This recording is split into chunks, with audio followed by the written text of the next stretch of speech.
Voilà, ndenge na bande koloba to démarrer réunion bandeko bo limbisa biso na moi retard aujourd'hui il y a quelques minutes.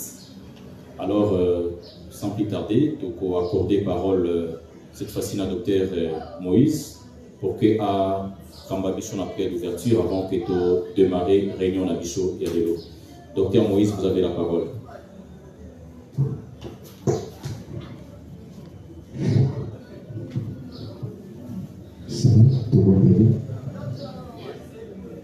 Éternel Dieu de gloire, aux Antabé, Yahweh nyonso Père, tolingi tombola kombo na yo likolo ya makambo nyonso. Merci pour notre souffle de vie. Merci pour le moment où accordé biso tokutana lisusu. Nyonso eza yo te neutraliser yango au nom puissant de Jésus. Tika yete makila na yo ezala tout autour na biso, protéger biso, protéger le président, protéger les membres réunion sur la zone avant-là, les canaux précis la pan à bango, réunion sur la zone d'ambition de hectares à la bango, Kamba biso dans les noms puissants de Jésus te voulez mais continuellement. Merci Seigneur Jésus-Christ. Merci Seigneur Jésus. Amen. Merci docteur pour la prière d'ouverture. Rapidement, toko kende na ba point où ils a prévu na katia ordre du jour na biso ya lelo. Lelo to prévoir quelques points où ils a na ordre du jour na biso. Liboso to kosenga na bandeko bazola na biso en direct, ba partager vidéo na biso, ba sala été bandeko mususu ba kota l'interaction. Et puis, des cognons sont en ligne, vous en avez droit à poser des questions, pour répondre sur les bancs sans problème. Et puis, tout ce qui est bandeko, va s'abonner à la chaîne YouTube Nabiso, Justice pour enfants, page TikTok Nabiso, qui porte le même nom, Justice pour enfants. Et puis, Bakoki, Kokome Nabiso, dans le numéro WhatsApp Nabiso, plus 243 81 27 80 730. Ton adresse, email Nabiso, justice pour enfants, @gmail.com. La bande koloba ba point où ils a prévu na ordre du jour na biso ya lelo ezali 4 points. Il y a ceci d'abord le rapport de la réunion du 12 avril 2025, la dernière réunion cellulaire au Salaki na Esiko Awa, les deux rapports de la réunion du 12 avril 2025. Le deuxième point c'est le rôle de la JSP, la justice pour enfants. C'est ce que nous allons développer. Et puis, troisième point, tout avant-dernier, tu regardes sur le programme. Et dernier point, tu regardes sur divers. On reprendre, nous allons dans 4 points où ils ont inscrit provisoirement dans l'ordre du jour Nabiso et Alelo. Ils allaient respectivement au point suivant, les rapports de la réunion cellulaire du 12 avril 2025. Et puis, Yami Balé, ils allaient les rôles de la JSP, ils allaient justice pour enfants. Point chez Nabiso, il y a mis ça tout le programme P Yasuka Ezali divers. Il y a un yango tukotuna avec l'accord ou l'approbation il y a bandeko nyonso oyo baza nakati ya salle awa pe bandeko nyonso bazali kolanda biso en direct. Est-ce que tokoki ko confirmer ba point où ils a inscrit dans ordre du jour Nabiso ya lelo do il y a des observations?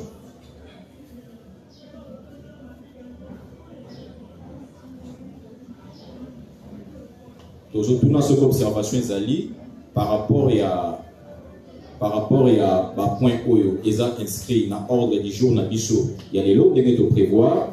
Est-ce que l'observation est allée? Ce qui va observation est allée, ce qui va observation est allée, pour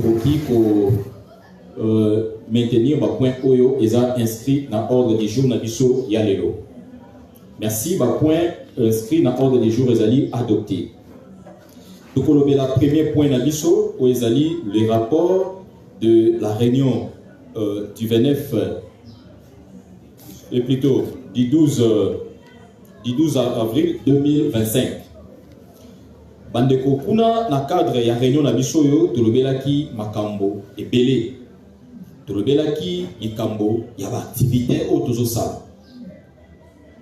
La sensibilisation autolobie et sengeli malamu sensibilisation et salama pour que tu préparer à venir et à ban na biso malamu et sengeli tu encadrer bango to lobela ki lisusu likambo ya interpellation auto lobeli ba ndekola biso autorité judiciaire to pe autorité nyonso civile, militaire, policier ba décider dans l'ensemble pour que ba accompagner biso na cadre ya structure oyo par rapport ya maye etali droit de l'enfant.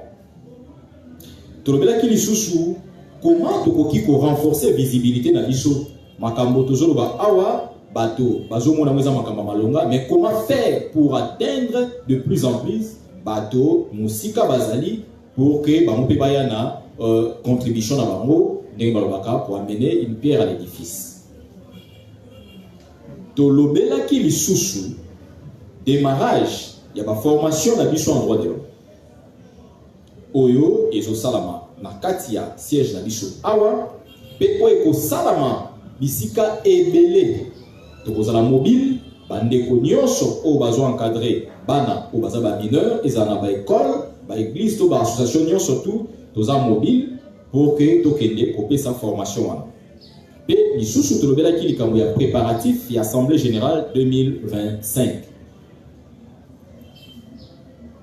Voilà na mokuse maye tolobelaki na réunion passée kuna tosengaki penza bandeko oyo moni ba publication na biso na ba réseaux sociaux okoki ko partager yango sans problème pour que bandeko misusu ba na ko atteindre biso et kozala malamu te message et bandaka koleka et pas na biso moko ndambo comme si tozo tourner en rond na yango tosengaki bandeko nyonso tout ba na kosala partage ya ba message na biso wana soki motuna ezali pona moi précision to ndeko azaki na kati ya réunion amoni ke point moko na sauter akoki ko bakisa pour que bandeko ba yebaki te ba ka kozala pe à la page sinon soki ko bakisa ezali te tokoki ko passer rapidement na deuxième point na biso. Est-ce qu'il y a une question? Il y a une observation? Il y a un ajout par rapport à ce que je viens de dire concernant le rapport de la réunion passée? Ce qui est alité, biso tokoki ko lobela point mususu ya lelo, c'est bon? Ok. Point ya lelo tozo sala moi récapitulation moké. Bandeko mingi bayebi kasi ba o bayebite et c'est na biso koyeba boye. Toujours le rôle de la JSP. Le rôle de la JSP c'est la justice pour enfants. C'est un sigle, l'abréviation. Et donc, tokela qui structure oyo na objectif précis, rôle précis. C'est-à-dire koya na rescourse ya bana oyo ba bengami ba pépinière ya autorité à lobby selon biso awa bongo bango bakokamba mboka lobby bakokamba société bakosala makambo nyonso oyo biso ba mikolo to autorité tozosala lelo ekoki kosalama d'une manière d'une autre na yango esengeli ko préparer bango. Mais comment faire pour préparer bango? Nde biso JSP to mettre en place ba stratégie pour que bana wana bazala utile na société à lobby pour que société na biso ya lobby ait périr te pour que société na biso ya lobby ezala toujours natina pour que ma valeur oyo tozo batela ba beng ma valeur intrinsèque le lenge ya malamu o sekeli bato bazala nango transmission et salama mokende ngete yokaka na hymne national na biso de balobi nous légons et donc et sekeli ko léguer et pas ya bana o bazo ya sima mboka o ezana condition ya malamu société ezana condition ya malamu mais bato oyo bakoki ko mettre en place ba stratégie pour permettre que mboka société etambola malamu pour maintenir mboka société na condition ya malamu na yango ya liboso tolobeli o itali ba rôle na biso to betaka c'était sur l'encadrement des enfants. Mais encadrement des enfants et ça la mingi na nzela ya ba contrôle ba formation ba sensibilisation pour na kotalisa rôle ya mwana les devoirs des enfants envers les parents et les devoirs des parents envers les enfants. Ndenge nini mwana esengeli à se comporter, ndenge nini moboti to responsable pe esengeli à se comporter pour protéger l'enfant. Nde makambo oyo tolobelaka yango wana liboso lokola premier rôle.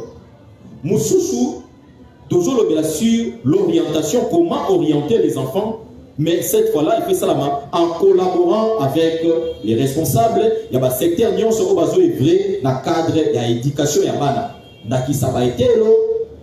l'église, l'association, tout le monde a na moto XY parce que au titre du monde mais il y a comme former un groupe. Former un groupe parce que faut tes alliés, enseignants, faut tes parents. Mais au comment on a les sous, c'est vrai, na base faut tes gros à la wana, mais au comment on a moins puisque na départ, ça qui bien encadré comme il faut créer un groupe, il y a ma B, il y a ko finga balakisi, il y a ko tonga balakisi, il y a ko se comporter ma B, il y a ko se rebeller même contre ma décision il y a été to institution ici koyo azo ke déployer kola. Et donc ozomona que awa ezope ça passe na yango et c'est na biso toye bandengeni ya ko collaborer. Pe mosusu tolobi esengeli ko prévenir sikoyo, ko prévenir l'éducation des enfants contre la dépravation de mers. Et c'est pour prévenir l'éducation à bas. Aujourd'hui, les lois, mers à bas est commis dépravé. Bana ba commis na ba langage moko un peu compliqué. Bana ba commis pour répondre dans le langue sécurité. Alors, biso trobi boye. Et c'est mise fondement pour que bana bazala bien sécurisé. Et c'est qu'elle a dit so toyeba pour l'andela bango malam pour prévenir la prévention causer la kaka tembebe koma pour que toyeba na ko intervenir mais ne bandeli en amont de balobi et c'est qu'elle pour protéger bana wana malam to landi motuna moko en ligne et pas il y a deko apôtre Ilinga Paul l'a promis en ce qui concerne la visibilité. La JISP a déjà signé des partenariats avec nos services de sécurité. Voilà, c'est une question. Et donc, dans le cadre, il y a JISP Nanicho, nous n'avons pas encore signé de partenariats dans service de sécurité, certes, mais seulement nous sommes en voie. D'ailleurs, nous avons écrit dans l'autorité judiciaire. Tokomeli bandeko na biso lokola na kati ya contre skato vandi tokomeli ba autorité judiciaire tokomeli ba autorité militaire civile et policière déjà pour que toeba na ko zala en partenariat mais ko zala de manière franche na noté ba répondre biso officiellement mais nous avons déjà écrit nous avons nos accusés de réception apôtre Paul je pense que dans les jours à venir au besoin suite na yo sans problème. Merci pour la question là. Et donc, tozongi na cadre, il y a un rôle, il y a JSP na biso awa, makambo toti koloba, nde kotala, lo lenge rôle wane pesami, lo lenge nini bana, et sengay na bango baza la sécuriser, lo lenge bana na biso, babenga ba pépinière à autorité à lobby, pour na kozwa mboka, to société na état ya malam, o balobi que nous léguons à notre postérité, na katia hymne national na biso. Les nions sont nés sangani, ya moti na biso, lisu na biso, et zo tala toujours liboso, koyeba, lo lenge nini, tokoki ko encadrer bana, lo lenge nini tokoki ko protéger bana. Sinon, société loge kokufa, société loge kozesu na tinate. Donc, voilà mon poussé, parole na biso, ya JSP, justice pour enfants, ce qui moi mon tourné zali, topé moi complément, bande voisins na salle, obayebi, stricti ondenge fonctionnaka, pour qui contribuer pour aller permettre de couper en ligne pour informer suffisamment. Parole Ezongi et Panadine.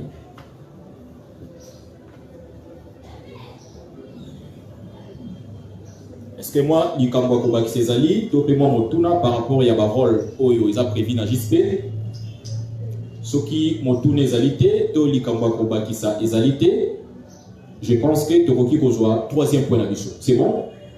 OK.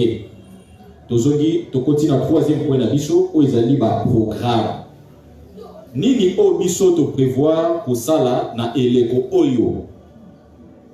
Eleko oyo ils ont caractérisé na préparation bandeko mingi bana na betelo ba utiko ça betero général. Bana bazo préparer comment bako clôturer année. Bana bazo préparer comment va faire face à la dissertation. Bana bazo préparer comment va faire ça la face à l'examen il y a fin de l'année. Mais quelle est notre position? Quelle est notre attitude en tant que la structure qui est à côté des enfants, qui protège les droits des enfants? Mais dans le cadre pays à Biso Awa, l'organisation interne, qu'est-ce qui est prévu pour que tu vas faire face, pour résoudre l'objectif de Biso statutaire? Pour que tu la télé, tu as toujours un mouvement, il y a un mouvement de façadité, il y a un mouvement de caricature, il y a un mouvement où tu mettre en place une stratégie de l'objectif statutaire. Makambo est prévu. Au Canada, sala. Au statut na biso et comment. Et au tin na biso et tinda auto joie pour la sala. Qu'est fait? Il y a des bochons. Toujours sur l'évaluation des inscriptions pour le démarrage de la formation en droit de l'homme. Et c'est bien que c'est bien refixer date. Autrefois, tu as qui délai final et où tu connais cas. Mais tu l'as si koyo, bandeko mingi, bazan avec ta inscription. Parce que tu as démarrer dans une promotion avec quelques personnes pendant que la formation est en cours, tu as on ne sera pas reculer. C'est pourquoi nous devons encore ajouter quelques jours pour que tu aies faire face à la clôture, il y a une inscription. Na yango, lokola lelo, tu as eu le 26, tu as poussé sa inscription qui ont les 10 mai. Les 10 mai, tu as poussé sa inscription. L'école va souscrire et c'est bien Nabango, Baya, pour souscrire au plus tard les 10 mai. Souscription, ils allaient offrir à titre de rappel, sauf que fiche Oyo et qu'on permettre de souscrire, c'est à 10 000 francs et la formation est gratuite. Branche nous toujours dans le cadre de formation, ils allaient pour clôturer na bandeko ici babandaka formation. Tolobaki na réunion mususu les kakiawa, totikali na 2 séances. Moko ils allaient pour clôturer, mususu ils allaient pour récapituler, comme ça synthèse. Mais jusque là, tout le monde va souscrire qui va formation, va sa position. Parce qu'il faut que les lois soient comme dans l'occupation et c'est qu'elle fixé en fonction il y a un timing na biso surtout. Donc yokana que jour tel et c'est qu'elle na biso toeba koya parce que tu as 2 séances. Na yango ba ndeko wana so baza en ligne to baza na salle après réunion oyo et c'est qu'elle va se prononcer tu vas un horaire de sorte que rapidement tu clôturer formation puis tu entamer deuxième formation. Na biso il y a droit de l'homme où il faut regrouper ma matière épelée. Donc au côté la deuxième promotion c'est aussi si litige la première promotion. Donc les sénégalais va se prononcer dans un horaire précis na bango pour la 2 séances de clôturer formation. Mon sous toujours le là sur enseigner aux enfants le patriotisme. C'est ça mon programme la bicho. Ils ont un cadre toujours en formation. Nous devons enseigner le patriotisme. Le patriotisme, c'est l'amour du pays, l'amour de la patrie. Le volontarisme. Sur le droit constitutionnel, le volontarisme est un élément de la constitution à la nation. Et donc, nation, où ils ont il y a parti, il y a État, parce que l'État va partir de l'État. Toujours je pense que la formation, ça, tu vas enrichir l'État, ils va partir de l'État, souveraineté, population, tout ça. Mais le territoire, pour que tous la nation, ils ont des conditions. Il y a ce qu'on appelle le volontarisme.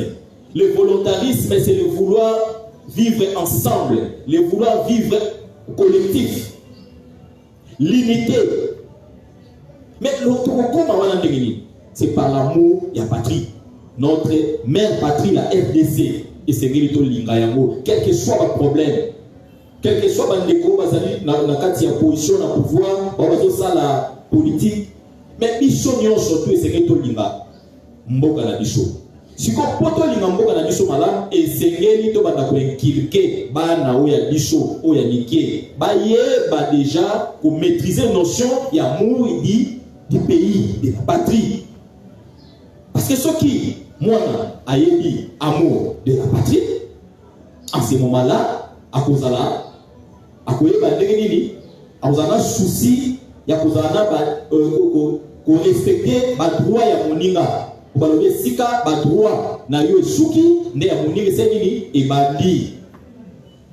Soki to lingani malamu to lakisi bana biso l'amour ya patrie, le patriotisme monguna kokota te. Soki to lakisi bana biso le patriotisme bakoyeba ko respecter les biens publics. Bazokuwa kababilo kwa salité partout. Le patriotisme ça wapi?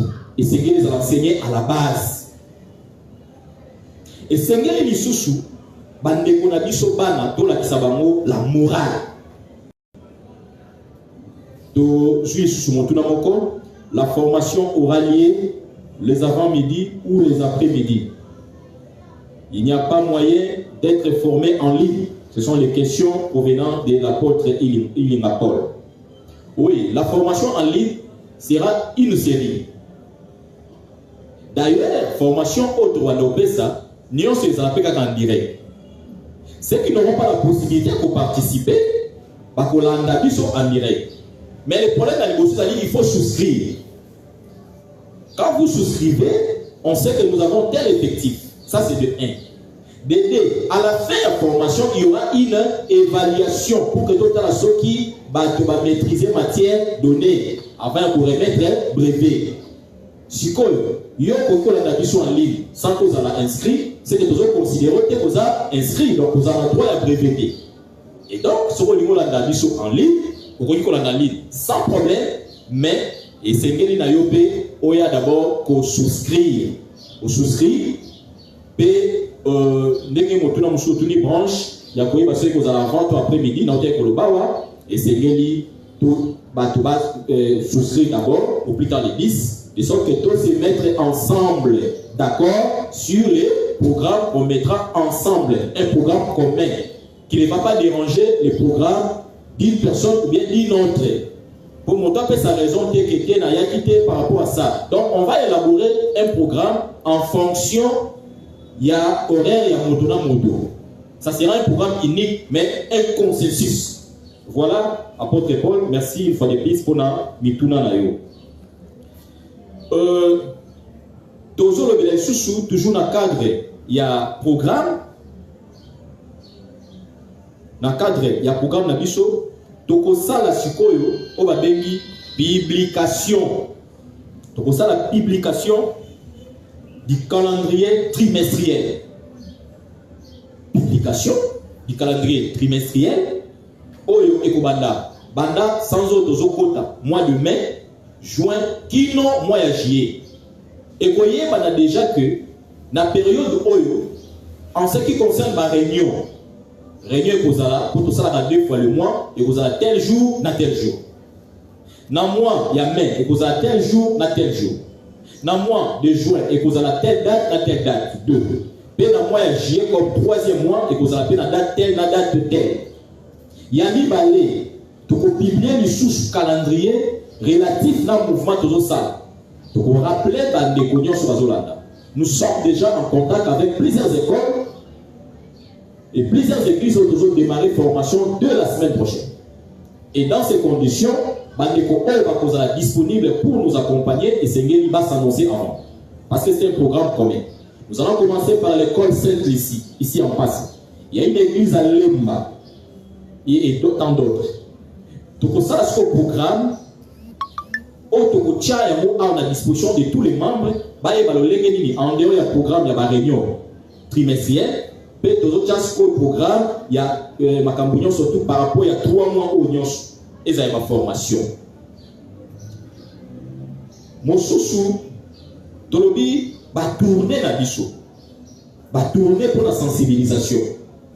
Et ça, déjà tout banda qui a moi peut toujours continuer, bandeko peut être disponible, va se prononcer pour que ça la bicho ensemble. Mosusu, Tolobi, on a siège. Désormais, nous avons installé boîte aux lettres. Boîte aux lettres, de boîte à suggestion. Moto nyonso oyo azali na likanisi, moto nyonso oyo azali na lisungi, akoki kotia biso na boîte wana. Déjà, bandeko bakoleka au cours ya semaine de Tobanda, bakokuta boîte wana et vous allez installer pour que azwa accès ya kotia l'information à la disposition, il y a structure Nabiso. Voilà un peu un programme auto-prévoir, mais il y a Soka, Ezali, Kobenda, Matoya, les parents, Nyonso, dans un moment très sensible, au bas, ils ont préparé dissertation et l'examen. Tout comme dans Souka et Mboula, et c'est que chaque parent aben na matoi na mwana naye azala vigilant ya ko comprendre qu'est-ce que moi dans ça difficulté à moi les awap les parents doivent collaborer et si les parents trouvent qu'il y a des difficultés par rapport à la formation dans la maison sur la météo et c'est geli baïba pour suppléer carence wana le plus vite possible sinon comme on a échec quand tu as déjà ma période à moi les gars qui ndengeni et si quand ni pour moi dans ma capacité et si quand ni moi les seigneurs à ça les forming et si quand ni faiblesse ses alliés et seigneur kobokisa bande kopé o bazotinda bana ba etelo donc privilégié dans moment oyo ba frais scolaires soki ezali na place zoma ba parents mais c'est pas tous les parents bazo se donner na kokende komela ka masanga en tout cas to kosenga na bande ko basana bana inscrit dans l'école na moment oyo batika na makambo ya komela masanga ba privilégié ko futa ba frais scolaires ya bana de telle sorte que bana ba sala examen en toute sécurité dans ma condition malade. Et donc voilà le lenge oyo to koki koloba ce qui n'a pas eu qu'on récapitulé par rapport au programme to lobeli likambu ya évaluation et inscription oyo to poussi kino les 10 et to semi na bande ko nyonso ba souscrire nanté ba ko souscrire pour plus tard les 10 de sorte que tout ça un programme commun puis na bande ko ba sala ki formation ya liboso de la patrie et c'est que les bateaux ba ko respecter auto sa patrie ko yeba ko battre là les biens communs, les biens bibliques. Nakala tubane kumwana ba ekelo bazotali sabana ba bien biblique ezandenge nini que faire. Ta ba bien ko l'état. Et le but que c'est mon doté to kaka les communs de monter bakatia so bi et le ko l'état kasi c'est mon doté. Et le ko l'état c'était bien biblique. Ça me sert moi à moi, ça vous sert et ça sert à tout le monde. Mais il faut protéger ça.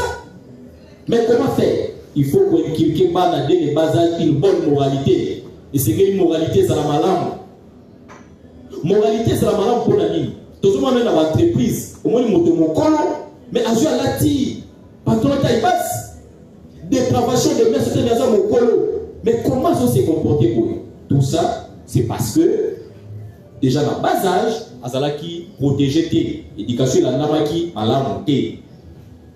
Et, tout le monde est sous likambu oyo etali ba publication ya calendrier na biso oyo tozo sala kalate bandeko bokomona calendrier na biso d'ailleurs to prévoir déjà pour le mois de mai il y a 2 réunions c'est-à-dire esalama la date il y a le 10 et le 31 donc dernier samedi il y a mois dans le mois de juin le 14 non le 28 dernier samedi il y a mois.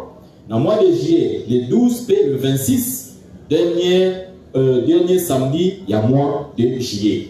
Mais tu rendre dans le public, tout ça avec un document officiel pour que les gens et programme va tourner tu rendre dans le public et tu vas actualiser à chaque fois que Bandeko va souscrire pour la formation.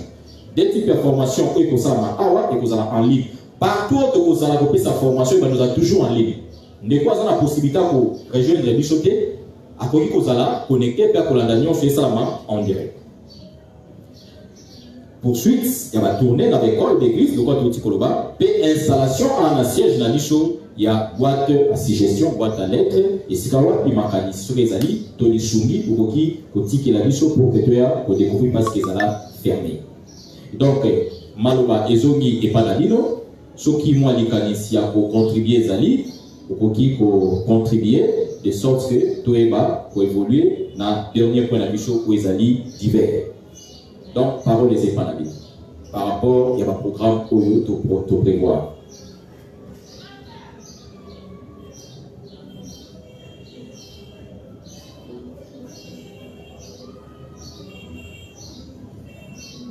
Est-ce que mon tour est allé? Est-ce que l'observation est allée? Oui, docteur.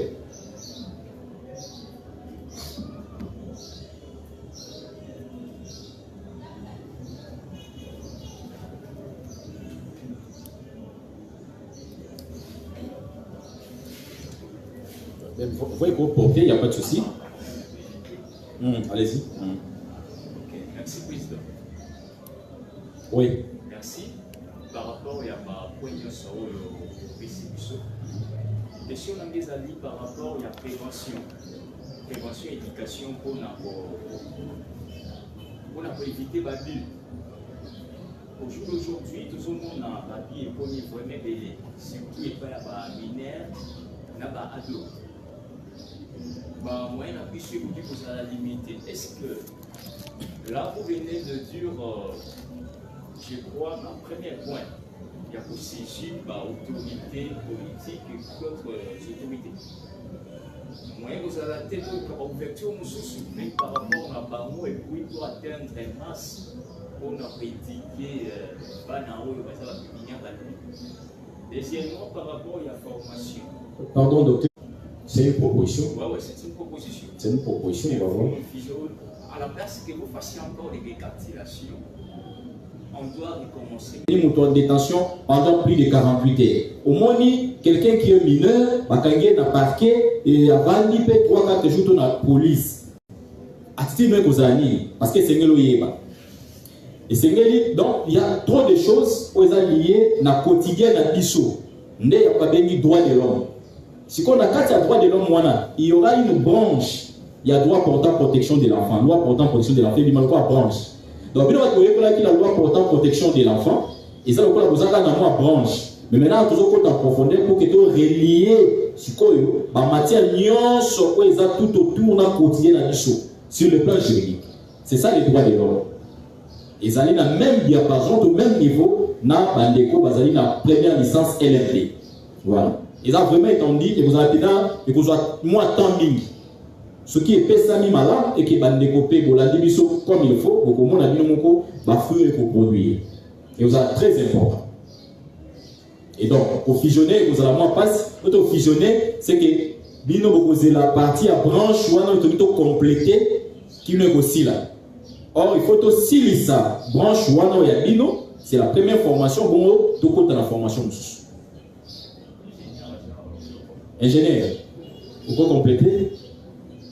Moi, je voulais compléter sur le point programme de la sur le programme de patriotisme. En tout cas, le président de ce niveau est très important. Il faut que ça l'effort de ce niveau soit étiqueter message pour la banque de l'ambition pour la total na biso bato tobotami na ba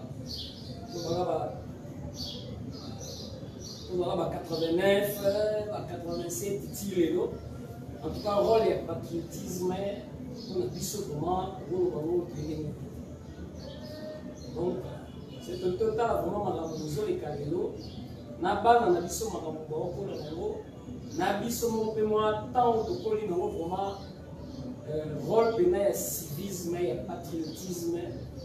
Donc, bisogno c'est que maîtrisant la raison pour laquelle les lois toujours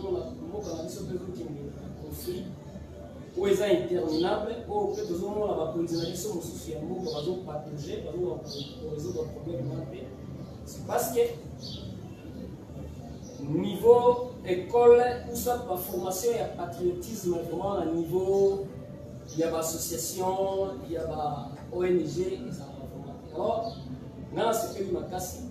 La point au président, aujourd'hui, qui montre surtout les cas de la formation, là, à niveau de l'école, l'église, dans les différentes associations. En tout cas, vous avez ma casse pour expliquer votre rôle et puis l'importance du patriotisme. Ce qui message on les a véhiculés, en tout cas, il message également en sorte que non. Bana na biso na bandeko na biso mosusu Nous allons quand même un rôle et état, nous avons un principe, nous avons une fonction parce que quand même nous avons très bien que les jeunes, les enfants, nous devons encadrer, nous avons bazar pécuniaire et puis élite. Donc voilà un peu une personne quand même là, remercier le président. Et pour la deuxième intervention, déjà pour la formation de l'auteur en dessous de l'Europe. Je pense qu'il y a des choses sur Balaï déjà, pour la peine de la pour la campagne sur le coup de déjà. Moi, les jours répondent en haut. Mais il y a quand même pour tout dans les sous. Séance, il y a formation. Donc, il y a dans la même étape de la discussion, ou bien vous allez profiter après réunion de tout côté. Formation, ou bien l'élection calendrier encore, où vous allez censé, ou bien vous allez séparer par rapport à la réunion respective des prochaines. Merci. Merci beaucoup, ingénieur, pour la question. On a eu la sous-calendrier par rapport à la séance. En tout cas, au regard, il y a le légué, tous a sollicité, surtout en termes de mouvement, tous a vraiment sollicité ma case beaucoup. Moi, on a calendrier tout ça. Sauf que le la réunion, il faut que ça passe. Parce que au moins, il faut que servir, il faut servir, et c'est là qu'il a dit notamment pour la formation, tout ça, là, un programme, il y a un jour pour permettre que moi, par exemple, pourquoi ça m'a été tout ça une fois par semaine. Au moins, il y a un jour maximum. Quand nous avons fait l'effort, nous avons par la grâce de Dieu pour que tout soit disponible dans le jour où vous prévoir. Il faut partir, tant que vous faites la promotion, nous avons ensemble horaire de Kotia. Et vous avez quand il y a réunion, soyez considérés pour la réunion, pas de souci. Soyez considérés pour nous sommes d'accord. Soyez ça que tout ça, 3 ou 4 fois par semaine, nous sommes disponibles. Mais c'est question caca, et puis vous avez une heure précise, exactement le mandat de mon type. Donc ça, une formation pour 1 heure du temps, par exemple. On se convient, bon, tout ça de 15h à 16h. Toujours ça là, avant midi pour un jour férié. Tout ça, il a mis sur le profil comme un jour férié, tout ça dit 2 ou 3 heures. Tout dépend. Vous avez tout dépend. Mais quand on a la bino, nous surtout à proposer horaire conscience ça. Pour tenir compte, il y a des gens qui ont chargé ce coup, tous ont liberté, tous ont vraiment chargé ça, je vous préviens. Tous ont sollicité les délais. Et c'est bien vous avez la conséquence. Biso tous ont disponible de sa formation selon le programme de Yokana. Et puis ceux qui ont le programme, et c'est bien biso de respecter biso nyonso. Donc, il y a un programme 14h, oui, 14h au Fandi, moi, je vais commencer à présenter 15h. On ne va pas reprendre, on avance. Parce que peut-être que les mêmes jours, tu as sa formation, tu as une formation ailleurs. Donc, on va te dire que tout le monde. Donc, c'est que nous avons sur conscience, tout ça, pour ils ont d'abord intérêt à nous tomber mon co. Intérêt à la deuxième position, parce que nous avons tout ça, mission à mission.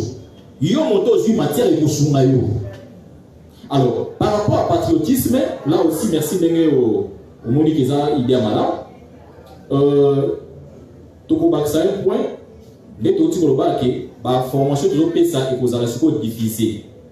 Déjà, c'est même toujours Banda Awa, Banda Koboko Mona, pour démarrer l'Institut Mila.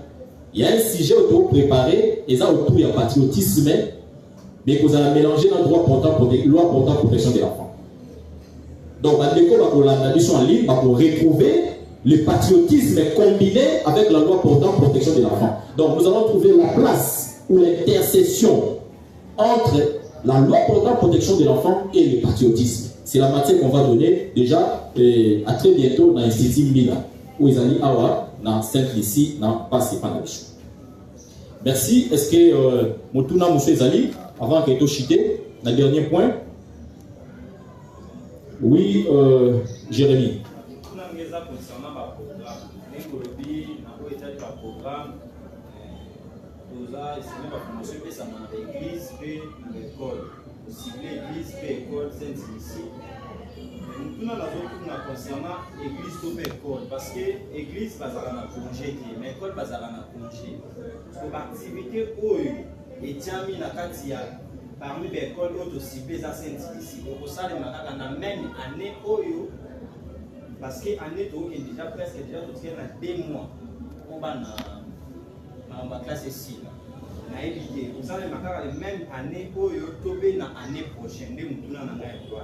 Merci beaucoup Jérémy. Et pour ça, la même année, on peut continuer. Mais c'est qu'il faut rectifier d'abord. Nous avons travaillé quand on a simplicité. Nous avons travaillé en fonction de bateau, nous avons proposé bichot. C'est vrai l'école des EBD, parce que vous êtes partout.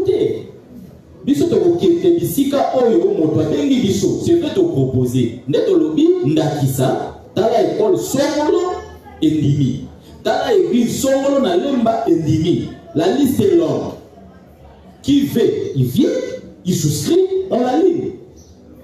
Maintenant comment on va parvenir? Nous allons préparer la matière, on propose voilà la matière thème avec un petit développement 3-4 matières. On va punir, on va couper les deux petits. Vous avez ce qui va établir parce que tout ça aurait ensemble là en fonction de la calendrier à Bango. Tout ce qu'il y a 2 mois. Sauf qu'on va dire que formation parce que le gars formation on a avec ils ont la formation à semaine, ils ont la formation unique. Avec ce jour moi to kei to pesi pendant 1h45 minutes 2h fini. To pesi pas brevet à participation, on part ailleurs. Même si tu traînes dans 1 mois, si faut tout ça là 1h, 2h, 1h, 2h, on peut pas tout ça à Moussa dans l'école. C'est possible, non? Ils ont une formation unique. Ma matière pour préparer, pour proposer, au Bakopona, conformément à programme, il y a été loin de l'institution. Net ok, tu peux ok. Je pense que c'est bon? Ok. Oui, docteur.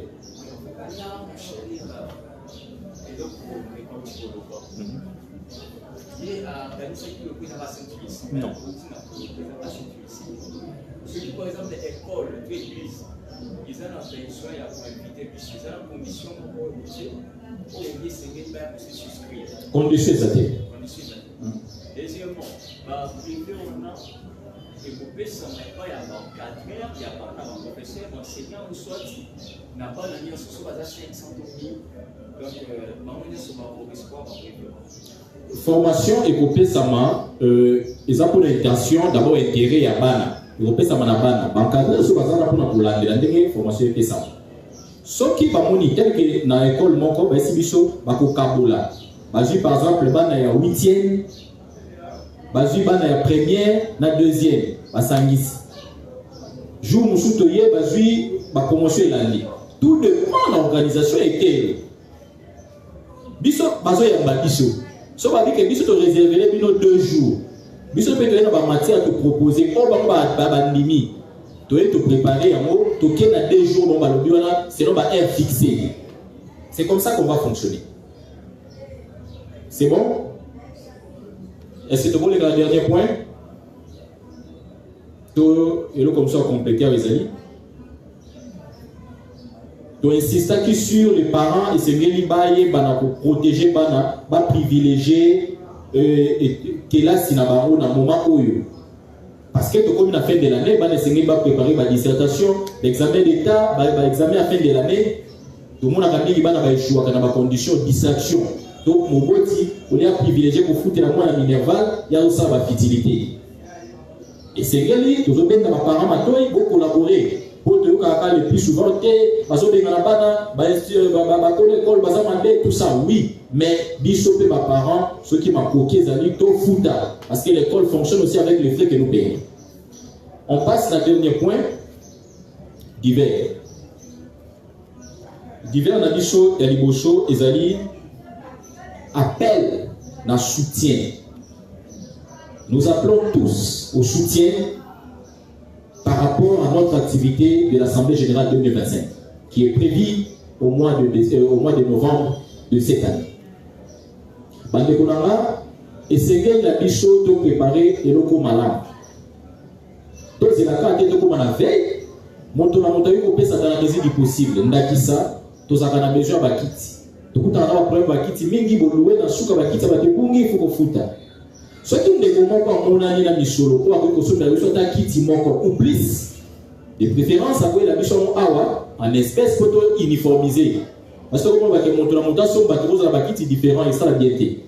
Oui, prix à kiti, on va le monter sa bicholo, oui, les bicholo en espèce. moko mibale misatu yo kaka tope lisungi mususu bozomona awa tolingi na assemblée générale na biso de fils to sala plafond au awa plafond sengele sala et c'est le to bon ça fait bilo mususu ya meke soko monike olingo sunga biso en nature na triplex na chevron CT pour le mesate en espèce parce que quelque chose pour nous contribuer parce que tout ça va déjà de sorte que tant que on a veille tous les na charge limité oki ko sunga biso na moment où en attendant que tout ça programme précis ya nini to ça pour na rectifier comme makambanike nike ba mise au point mais pour le moment to sengi to sali appel na soutien pour que tu démarrer préparatif déjà dans temps oyo nini oto yuko sala malembe de sorte que tant que ya na veille tout ça ka évaluation ni les amis to bongisi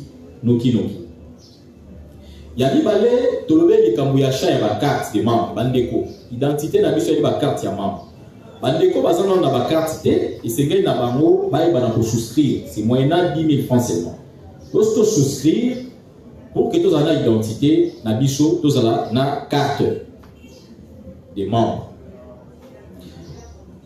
mosusu tozolobela sur la prochaine réunion na biso et vous allez les 10 mai il y a année oyo la même heure na place Tokutani bandeko oyo olanda biso en ligne so vous allez informer même si tu y a déjà que prochaine réunion la les 10 et calendrier tu peux publier les outils bas il y a mai juin na juillet calendrier trimestriel voilà un peu moi ndambu ya makambo to bombaki na cadre ya ba divers na biso soki ndeko azape na kati akoki ko bakisa mois d'hiver soki ezali ndenge to sala ka moi débat interne za lokola moi matabisi ya biso bandeko to na salle on a divers on a prévoyé ki o bandeko boza en ligne boyoki yango wana to kata connexion to kata direct de sorte que to si sera bandeko baza na salle bino bandeko boza musika boko manquer et loko suko to ko sur na bandeko awa ko poza confidence ba simo ko rejoindre les choses merci na bino nyonso bandeko oyo bo landaki biso oyo vous allez connecter ou vous poser ma question to ko sema na bino bo partager vidéo na biso massivement na bandeko nyonso o boza na bango ba lien na biso ba lien ya vidéo oyo bo partager yango chaîne YouTube na biso page TikTok na biso et puis na Facebook na biso page Facebook na biso nyonso na kombo moko page Facebook page TikTok et chaîne YouTube et komami justice pour enfants vous pouvez vous la biso na numéro na biso il y a WhatsApp plus 243 81 27 80 730 na bandeko oboza en ligne obomoni lo lenga ko sunga biso te sur le même numéro na biso ya WhatsApp plus 243 81 27 80 730 vous occupez pour pesa biso lisungi na biso ezali numéro na biso ya M-Pesa. Merci beaucoup na bandeko nyonso bozaki partout au bonheur kolanda biso peto kebisi ndeko oyo azo penser pour luka ko pirater page na biso soki a continué to za la trace na ye nous allons les mettre à la disposition de la justice. Au revoir.